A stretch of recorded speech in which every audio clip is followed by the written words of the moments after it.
আমার বোন ছিল আর আমার ভাগ্নে ছিল। ভাগ্নে বেরিয়ে আসছে, আমার বোন পালাইতে পারে নাই। ছিল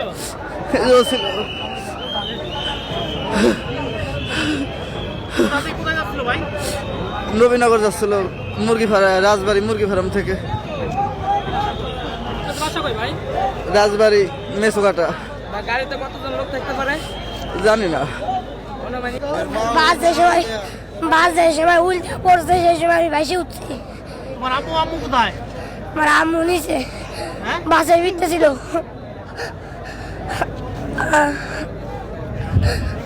ওর আম্মু ওরা জানালাতে ফেলাই দিয়েছে, আমি দেখছি। ওর আম্মুর বাসের জানালাতে ফেলাই দিয়েছে। বাসকে আইসে ফাঁসকে ওইখানে দাঁড়াইছে। আমরা গরম, অতিরিক্ত গরমের জন্য ওই বাসের থেকে নামছি। নামার পরে বাসকে ওইখানে দাঁড়াইছিল। আমরা এখানে আসছি 3-4 জন নামছি।